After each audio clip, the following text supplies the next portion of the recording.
A brief message from your friendly neighborhood editing Jordan. We tend to try to keep things pretty PG-13 around here, but this is an improv podcast.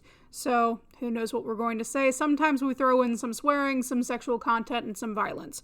So, as a general warning, viewer discretion is advised. Also to be noted, the opinions stated about a certain tabletop role-playing game are just that, our opinions. We love the game and we like talking about it. So, any criticisms are really just all in good fun. That being said, wizards, please hire us. All right, with that out of the way, let's get on with the show. Oh, perfect.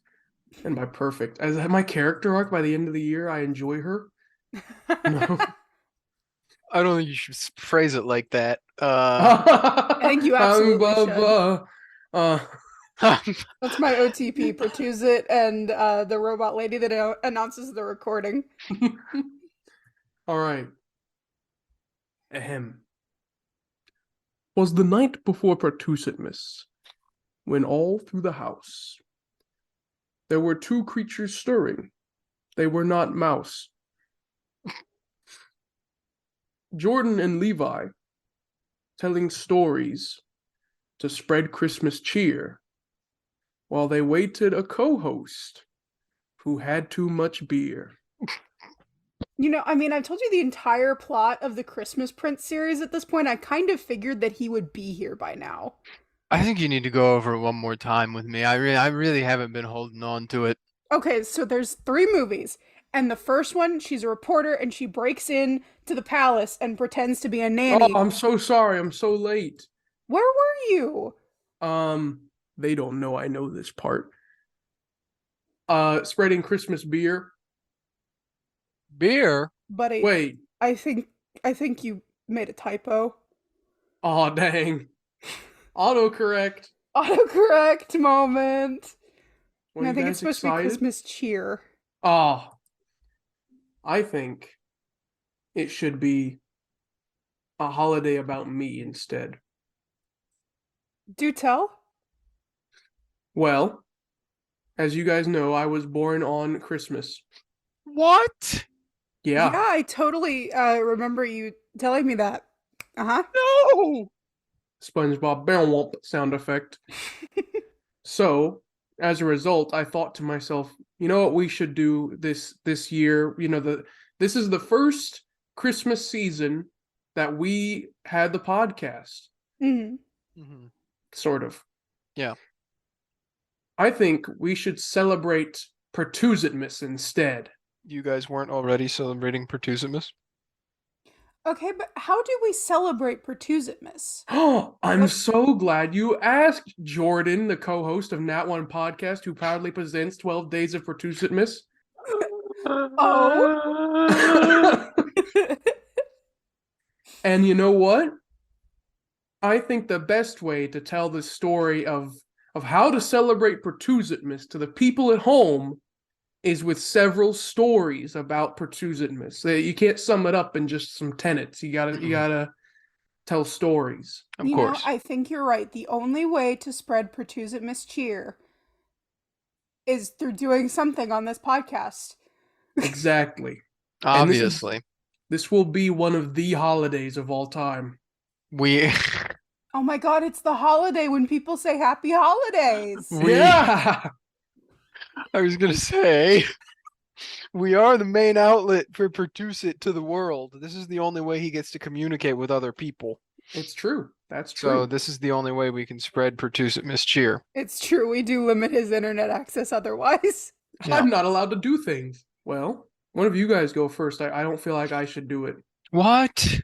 Yeah. I think we should start with a song.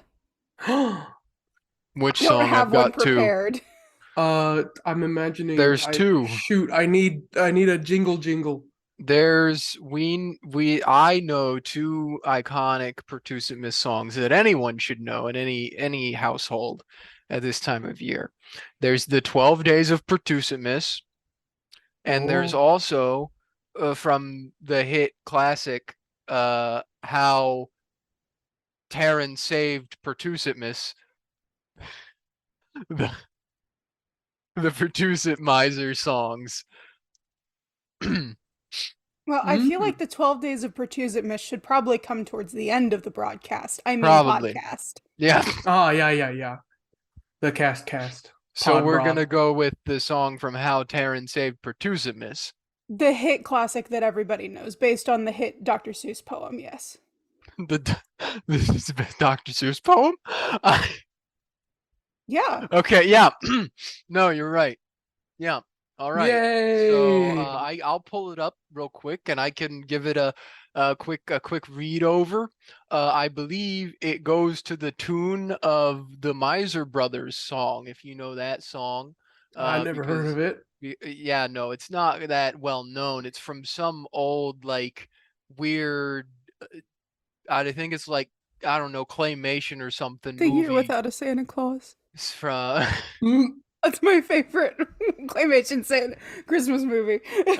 Why don't you give the people at home some background of what's happening in the song as well in this Pertusetmas story? In this Yes. Pertusetmas story, this song is introducing you to the two Tuset brothers, who are key characters in How Terran Saved Pertusetmas, because they help Terran along his journey to understanding the true meaning of Pertusetmas. And this song explains their attributes when they're introduced to the audience so that everyone can get an idea of what they're all about. Wow. Yeah. I go. All right, here we go. So this one is this is when Terran like walks in to the TikTok den of Pertuset.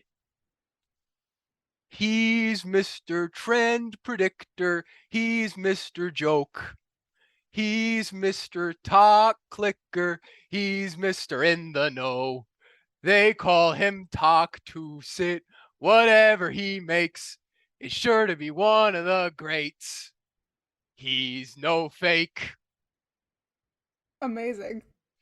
And then yeah. So that gets repeated, and then Terran has to go to the other Tuset brother, who is Stream Tuset. And so when he enters into his streaming lair, we repeat with the same melody. So then it goes, he's Mr. Clip Maker. He's Mr. Hades. It's pronounced Hades, even though it's Hades. He's the darkest dungeon undertaker. He's Mr. Nat One Plays. They call him Stream to Sit.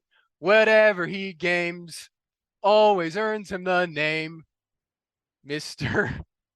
Big Game. That's my favorite line in the entire movie. Yeah, it's the iconic title. Yeah. It's Stream Tuset's other name, Mr. Big Game, which then Terran inherits later in the story when he passes it on to him. Yeah, with the titular big game, because he has a really large game that he plays. Yes. Physically large. Yes. Also, game in this sense is spelled Gaem, just for everyone to be aware of. Yes. The proper way. Yes.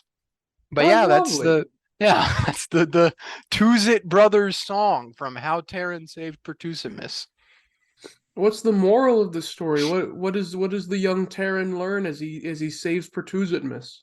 He learns to respect others around him and spread joy and cheer among the lives of others, so long as he remembers, of course, to respect the main tenet of Pertusetmas.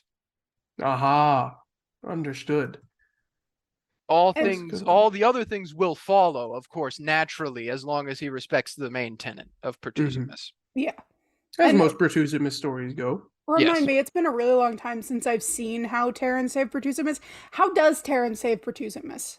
Well, clearly he has to reinstill the main tenet of Pertusetmas back into the hearts and minds of the people and remind them what it's all about, because from throwing cheese on a window at midnight on Pertuset's Eve, the rest will follow. The cheer and the joy and obviously, yeah. Aha. Everything flows from the throwing of the cheese. Now, is the cheese cold or lukewarm for our viewers at home that may not be as educated? it's lukewarm, but then it's expected that due to the weather, it will freeze overnight. If it doesn't freeze, it's kind of like a Groundhog Day situation where it's like bad luck. Mm-hmm. Have you ever heard the expression, I hope we're going to have a yellow Pertusetmas this year? Yeah. Yeah. That's what they're talking about, whether or not the cheese will freeze. Yeah, exactly. And then, the next morning everyone says, I'm cheese to meet you. Exactly. That's where the phrase "I'm cheese to meet you" came from, is from the holiday of Pertusetmas. As everyone knows.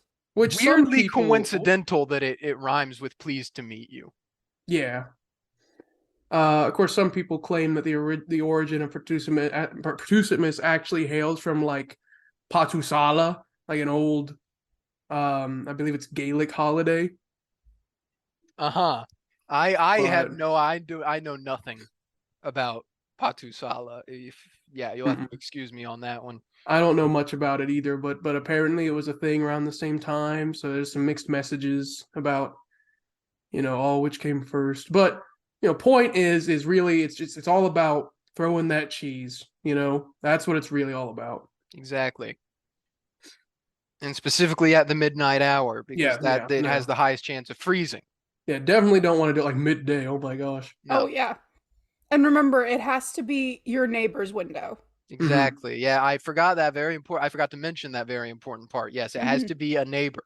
It can't be just some random window somewhere. Or your own. You can't cheese your own window. That's just taboo. No. Oh, no. Cheesing your own window. That's like lonely, dude. It's like getting your only Valentine's from your mom. It's really just sad. Yeah. Not that I would know what that's like, but my mom doesn't give me Valentine's.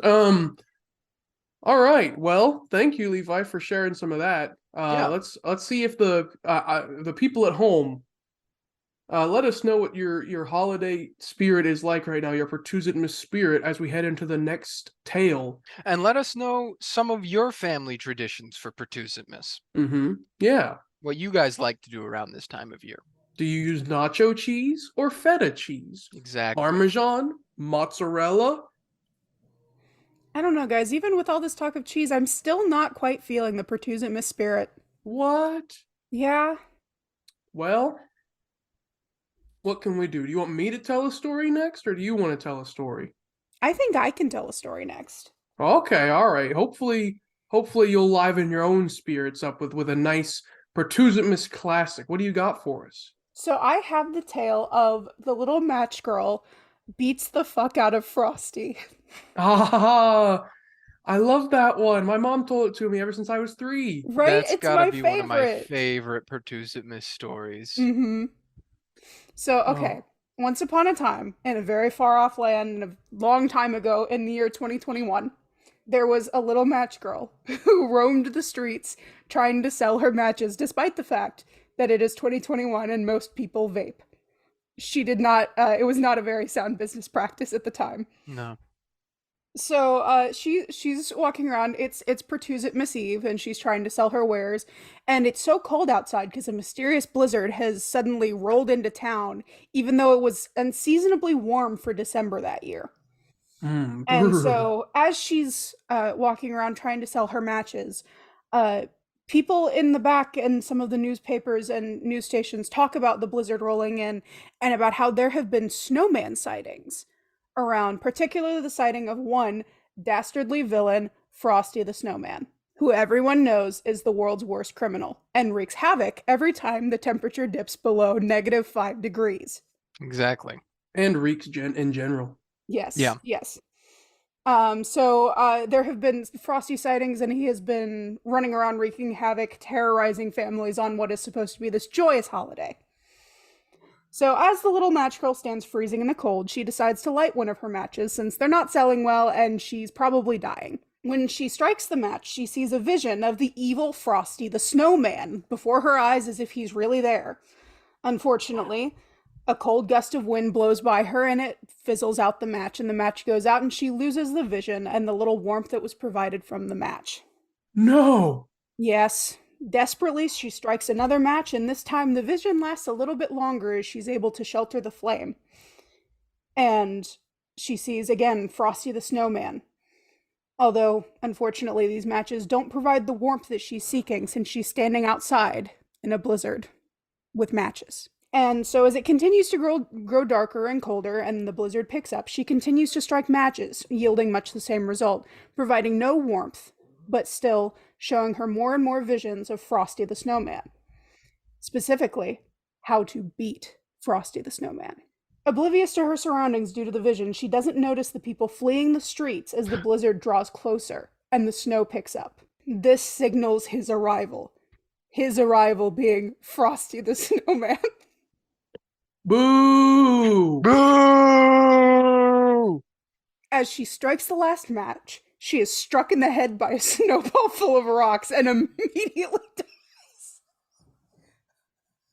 As the story goes. As the story goes, yes. as every child knows. As we all know. Ever since my mom told me when I was 3. Sorry, this part just like I'm not gets shocked. me a little bit. I'm heartbroken every time it happens, even though I know it's a happy emotional. ending. It's a very It's emotional and sad part of the story, Jordan. I got choked up a little bit there too. There stands the most dastardly villain, Frosty the Snowman. He laughs as he wreaks havoc on the town. I'm so sorry. During his rampage, he fails to notice that the little match girl's corpse has begun to float above the street. Yeah. She As has it been does. revived by the magic of Pertusetmas and Pertusetmas cheer. As we all know. With her newfound power, she is able to match Frosty's might. Using the knowledge gained from her vision, she knows to go for the stolen hat that powers Frosty the Snowman, as we all know. And with the hat goes the corncob pipe and the button nose and the 2 eyes made of coal, and Frosty falls. Yeah! After a fierce battle that destroyed several city blocks, the little match girl emerged triumphant. The parts of Frosty were scattered across the 4 corners of the world for insurance. In the aftermath of a fight, a black limousine pulls up beside the little match girl. The window rolls down to reveal Pertuset. He says, "I'm putting together a team, and we want you." The little match girl will return in 2025. Ba, ba, ba, da. Oh, my favorite Pertusetmas story. So wonderful to hear it retold. That's a little different than the classic one that my mom told me, and the one my mom told me after she beats Frosty, her corpse like explodes into cheese, slathering her neighbor's window specifically. Well, but they had to rework the ending so that they could keep the IP going, because they're trying to make the PCU. extended, because they have to fight all the rest of the Pertusetmas snowmen. Villains. Yeah. Wait a minute. I think it's kind of like the DCEU. They don't call it. It's not the Pertusetmas Cinematic Universe. It's like something else. It's like the ICUP or something. Well, because like Frosty has been destroyed. Theoretically, there's still the other Frosty from the other Frosty movies, and then you also have the snowman from Rudolph, who is also probably evil. Yeah, and then the insurance agents that took the parts of the first one. State Farm, maybe. We don't know what they really did with those Frosty parts. Yeah. That's like what they could make some kind of third movie where some evil organization is trying to put him back together. Yeah, State Farm. State Farm. No, okay, hear me out. Humpty Dumpty Incorporated. They're trying to put him back together again. But yeah, no. It's a classic tale, a classic story. Wonderful Pertusetmas story cheer. Of Pertusetmas. Yeah, by now people, favorites. you should be getting some Pertusetmas cheer. What even the cynics out there that are, ba anus hag that hate the Pertusetmas season, even that they have to have like a little tingle of Pertusetmas joy in their heart right now after hearing those stories. I'm really starting to get in the spirit now. I mean, how could you not? I don't think it's physically possible to not be touched by Pertusetmas at this point. Yeah, and everybody knows the main story. It's a wholesome thing. Everybody knows what it's all about. Exactly. Well, Pertuset, would you like to share a Pertusetmas tale and or piece with little old me? Yeah. Well, I guess if there are any cold-hearted people out there, I got one last story. And this, if the match girl's corpse didn't get you, and the TikTok and streaming brothers didn't get you, This one will. We call it a Pertusetmas psalm because it's alliterative that way, technically. This is a classic story by Charles Dickens. I don't know who that is. It's all about a guy named Sorry, that felt impulsive. Ebenezer Pertuse. It's the late 1800s. Not in Britain because we don't like that place. No. Unless you're from there, and then it's okay, I guess. Unless you don't like it either, and then it's bad. But it's the late 1800s, and there's this guy. It's Pertuse. It's around Pertusetmas season, and he's a old guy. Keeps his money tight to his chest. He's always the one to scrimp and save where he can. Even though he runs a big, pretty profitable company, he still is like making sure his employees are being paid exactly enough, but definitely could afford to pay him more. And that's leading to a lot of people struggling, in the Pertusetmas season. And there's even this one worker that he's got who's like, please, sir, I have a poor son, and I don't know how to, keep him warm this Pertusetmas season.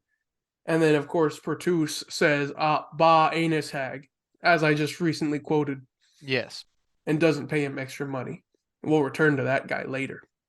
But then that night, when Pertuse is sleeping, he has a vision. As a spectral form appears in front of him and goes, woo.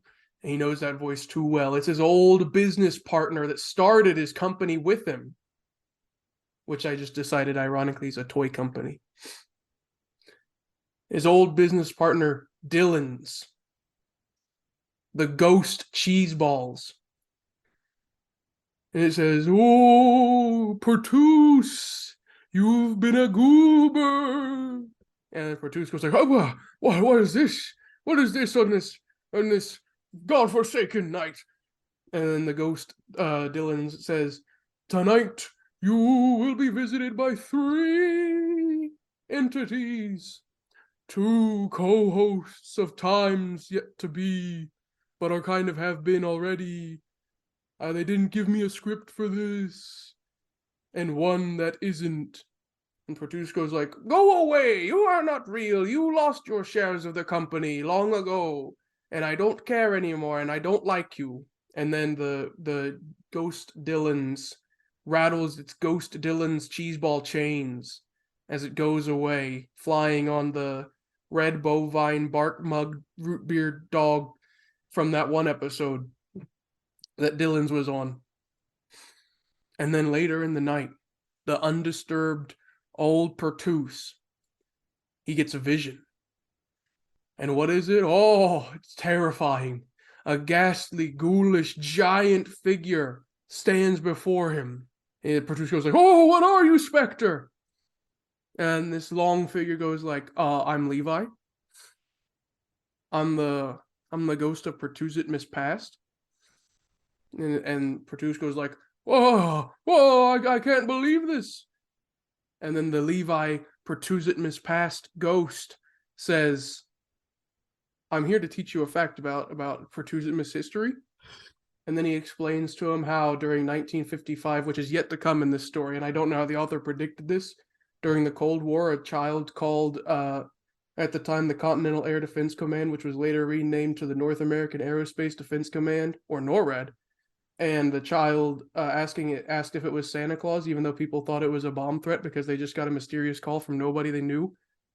And ever since then, the NORAD has worked as the official Pertusetmas gift-giving entity tracker. And then Pertuse goes like, oh, you Spectre, you plague me with awful visions. Please leave my sight. And then Levi goes like, okay, and leaves. And old Pertuse, he tries to go to sleep once more, but he's having a fitful time. And then he is awoken once more by a spirit that goes like, whoa, I am Jordan, the ghost of Pertusetmas present. And Pertuse goes like, oh, another Spectre. Oh no, are you going to also teach me a fact that I don't know about or care about? And then And then the ghost Jordan goes like, no, I'm going to make you watch several holiday movies. And Pertuset goes like, no, they're all so boring and predictable, and I don't know any of these actors. Their acting is so stale. And the Jordan ghost goes like, exactly, that's the point. Don't you like it? And he goes like, oh, Spectre, please. And then I think she like has 2 children under her skirt for some reason. I don't understand that part of the story. I think it's supposed to be like because Pertuset makes children actors poor somehow. But then Pertuset goes back to sleep and the Jordan ghost goes away. And then I think he dies. And that's when they find out he's dead and they have to redistribute his wealth amongst his company legally because that's how the laws work there, wherever this is. Yeah. That's when that one guy from the beginning, who actually was TJ, gets to actually make sure that his son is warm for that season. And so the hobbled one-legged Terran gets to go, God bless us, everyone. And they celebrate the death of the old miser.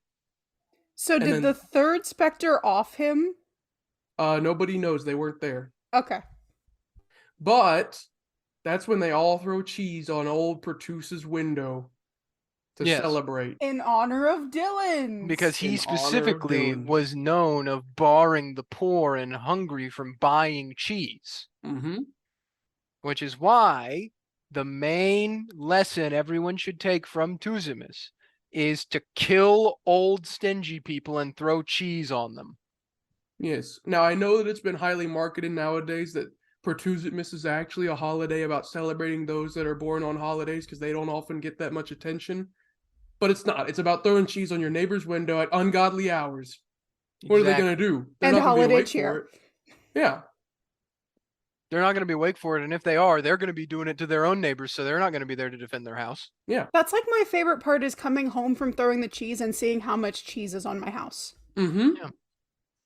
It's one of the few nice things I'll give to people living in like highly populated, dense urban areas is you get more cheese that way. Mm-hmm. There's more, you have more neighbors, so more people throw cheese on your windows. And it's really, really impressive when you get those like skyscraper apartment buildings and they show the videos of people like trying to chuck it and get it up to the like 22nd floor. Oh, I saw one year some guy who was like rich rented out a helicopter and took it up to like the 20th floor of a building and was throwing cheese on someone's window. Imagine that. Like you're like, no one can cheese my window because I'm so high up. That's so sad. But then you wake up in the morning and you got a cheese window. That so must have made that person's Pertusetmas. Yeah, it really should have. It's like one of those what do you get the person that has everything cheese on their window somehow. I'm glad we got to meet together like this before Pertusetmas came upon us. Yeah. Considering that we all don't live in relatively close proximity to each other, so we're not going to be able to get to cheese each other for Pertusetmas, but we'll get to at least spread our cheer with ourselves and with our audience this year. Mm-hmm. Yeah. Merry Pertusetmas, everybody. Merry Pertusetmas. I am cheesed to meet you all. God cheese us, all of us. And then, I get to the exit narration.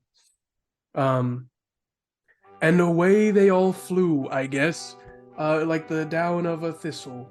But I heard them exclaim, ere they drove out of sight, Happy no, sorry, that's not Christmas, that's a fake holiday. Happy Pertusetmas to all, and to all get cheesed. Hey! We hope you enjoyed the episode you just listened to. If you really like our content, make sure to like, subscribe, and ring the bell for notifications on YouTube, and look for us on Spotify. If you'd like to see us continuing to do more fun projects in the future, consider supporting us on Patreon. You can find our page linked in the description above all of our other social media links. Thanks to our patron Mothman for making this very special Pertusetmas episode possible. And finally, if you'd like to keep up with the zany shenanigans of our lives and check out some more skit-based content and things like that, check us out on Twitter and TikTok, links in the description. And hey, thanks!